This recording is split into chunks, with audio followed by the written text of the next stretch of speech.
Hello, and how are you all today? Hope you're all keeping safe and well, and the weather is beginning to improve again. Today I'm talking about roses, pruning roses and looking after roses. So roses are regarded as the queen of the flowers. They are 35 million years old. Can you imagine that? They were found in Asia, North America, Africa, and some in Europe. But it was the middle of the 1700s when the Chinese rose was introduced, and they started to breed roses. There are many types of roses and of course many varieties. You have the patio rose, which is the nice small rose that you would grow in a container, probably grow 2 or 3 of them in a pot near your house, easy to maintain, no problem. There's the hybrid tea, which is mostly grown for the flower head. It's grown on a long stem, 1 flower on each stem. You would prune it back good and hard because you'd want a long stem and a good headed rose. I was at the agricultural show in Mohill and saw the magnificent roses that can be grown locally, the hybrid teas. Another one then is the floribunda type, which would have a lot of roses on the top of the stem. There's the climbing roses. You can have them growing up arches, pergolas, up the side of your house, and they are beautiful.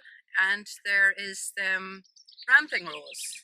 We had rambling rector here at the gable of our shed, but we really cut it back hard. It sure does ramble.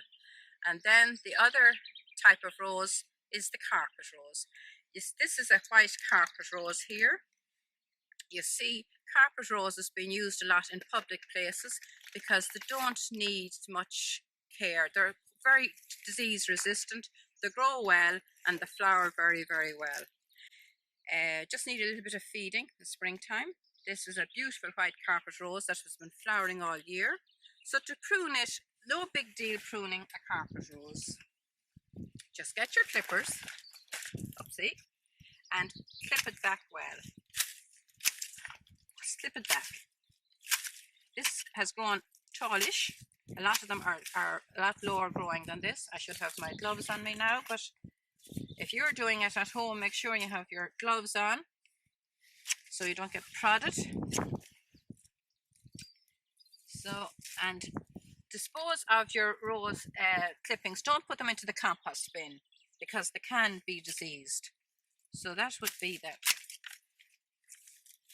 So that's an easy one to prune. The carpet rose, easy to maintain, easy.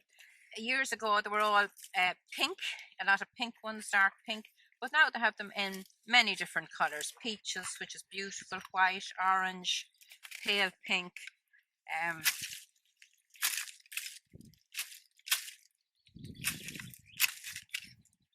Okay, so you can go tough with that. Gather up your pieces afterwards, make sure to dispose of them properly and cut out any dead wood out of it. Just see in here some dead wood. Okay, it just broke off itself. Oopsie. And I see some more around here. Okay. So I'll gather up all those pieces and I'll take them away later. So that's your carpet rose, well cut back, and it will flower and flower all summer beautifully, all summer and into the autumn. This is the time to buy roses, a great time to buy them bare rooted. It's a good way to buy your roses. It's the cheapest, most economical way to buy them as well. Or if you wish to wait and see them and see the colour of the flower, the shape of the flower, the fragrance, wait until they're in bloom in pots. They need to be dug into well prepared soil, nice farmyard manure if you can get it, or good garden compost. Water it after planting it, and then feed them. They need to be fed, especially from April on, to get nice flowering. And watch them for diseases as well. There are different ways. There's the chemical way of doing the disease, or there's the natural way. If you grow marigold beside the roses, you will get it'll help with disease. Or chives as well. Chives are a great one. Beautiful green stem, lovely purple flower on it, and lovely in your salads, as well as helping to keep the aphids off the roses. This is a hybrid tea rose that needs to be pruned. What you do is you prune out any dead and old wood first. So you prune out any dead wood, and again you don't mix it with anything else. You cut out any weak stems, so any weak stems out of it.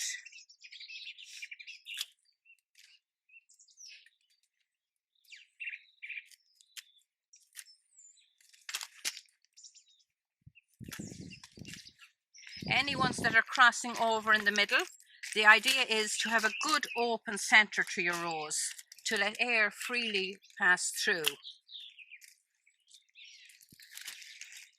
And then you prune back to an outward facing bud, which is a bud that is growing outwards this way, so that the growth will come out from the rose. I'm just going to cut that back anyway here. And a good sharp secateurs is important. Weak stems, crossing stems.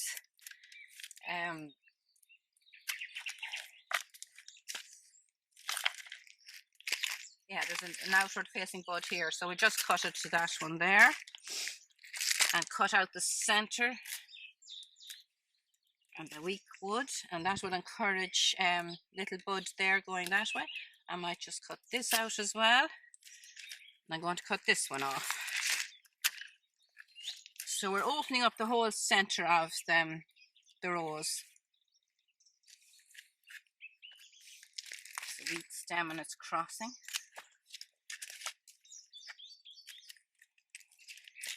Little bit of dead wood there and there. Now another little piece here. I'll just take this off here. Now I think I have a good job done there.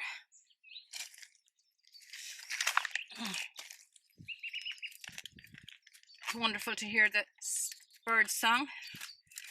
Oopsie. I'll finish it off after anyway. Just I need to get into a few pieces here.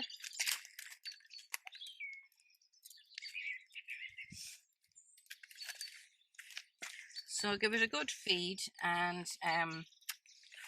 keep an eye on it that you don't get green fly. That you don't get green fly or black spot on it. You can plant roses like I have them here. I have a number of them here together. You can plant them in bed where you would have shrubs and herbaceous bulbs. That will help keep the aphids off the roses as well. You can plant the one variety all together, maybe 12, a dozen of them, like you'd see in the old gardens, and box hedging surrounding them. Different ways of planting the roses. Okay, so we're going to move now to a climbing rose plant, and I've picked it up in the garden. It's feverfew. If you eat a little leaf of that every day, it's supposed to help with the migraine. Here I am with my climbing rose. This is a magnificent climbing rose, beautiful pink flower, needs some attention. But there's always a main stem in a climbing rose, and then there's the laterals. And these are the laterals. So I'm going to I'm not going to do a whole demonstration here now, but I'm just going to tie the laterals to this lovely cotoneaster. You can tie it to a post or a cane. I'm going to take off that post or a cane or whatever, but I just like to link it up with this cotoneaster, and so my flowers will grow all the way along.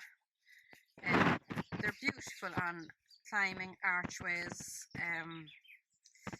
up inside your house, whatever. So again, with the climbing rose, it would be, don't touch the main stem. Just cut out any dead wood. Any dead wood, again, plenty of dead wood here.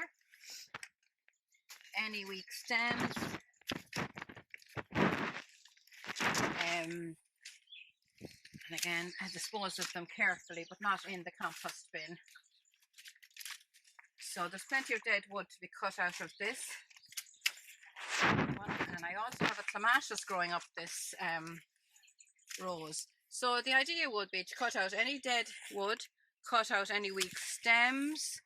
Don't touch the main stem, just the lateral stem, and you'll get buds that will grow up. The flowers will grow up.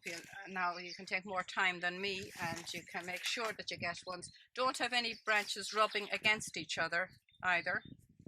I see some rose hips on this rose. Every rose has rose hips, but usually we take them off because we deadhead the flowers, and in that way we take them off. But if you let them grow, they're lovely. There's some Rosa rugosa are magnificent because they have magnificent rose hips in them, and when they ripen, the birds and the squirrels love the rose hips. You'll see them in the wild ditches along as well. The wild roses have great rose hips on them. And I love gardening, but I have to say, I just love this. Just look at the beautiful moss on the stone, and the lovely stone, the piece of ivy, and the lovely saracocca behind with the white flower that has fabulous fragrance at the moment. So now, that's all about the roses for today. So I just hope you like roses, maybe buy one or two. Look after them, and you get to love them, and you can slip them then. You can grow your own when you get used to working with them. So now we're going to do a little bit about preparing your garden for vegetable growing. Well, if you're thinking about growing some vegetable seed this year, some vegetables for yourself, for your home, there's nothing like the taste of vegetables that you grow yourself. And there are some of them that are very easy to grow. That's the type of vegetable I would grow. You have to start to prepare the ground now. It's far too early yet to sow seed outside, but you prepare the ground. This is a piece of ground here that it was just grass until last year, and I started to put in compost and things from the garden, and I've covered it over with this plastic. It'll help heat up the soil, it will keep the soil dry, and it will kill any weeds that are there. So that would be one way of starting from scratch. I have it edged with the sleepers. Now the only reason I have the sleepers there is because I had them in the rockery, and we found that they're very slippery. They're quite dangerous in a place where people would be walking, but they suit well just to cover over, to edge the bed with. Another way, if you want to if you haven't an outdoor space, might be to have a raised bed. So about 2 years ago, we started with a few raised beds here. I just bought the posts here. We had this timber in a shed over in the yard. It was from old decking, so that was ideal. This is a nice height, or this is a little step higher. But the main thing is not to have it too wide, to have it that you can stretch in from either side, to stretch into the middle to be able to look after it. It doesn't matter how long it is, it's the width that's important in that. So you can, perhaps you might have some timber at home, your dad might make you a bed, or you can actually buy them online now. So you can buy a ready-made raised bed from, there's one company I know who are doing it, Quick Crop in Sligo. So all you need to do is sit at your computer and order all you want. They will have the timber, the makings of the raised bed, the compost, the seeds, the whole lot. So they're a new Irish company. So that would be one way to start. If you don't want to start, if you just want to see how you're getting on, you can just start with a small container. This is a container I had from last year that I broke. So I'm going to get it fixed up, and I'm going to sow a few vegetable seed in that. The type of vegetable seed I would be doing would be salad leaves and beetroot and onions. Easy to grow, no looking after, just keep them watered. And we probably won't be going on any holidays this year again. So you have, it's a great year to start to grow, because you need to look after the vegetables when you do start to grow them. So I hope you like our video this week. And next week we're going to be all talking about growing seed, vegetable seed, flower seed, how to start, what to grow. So in the meantime, have a nice time, keep safe, and let everybody mind themselves. Okay, thank you.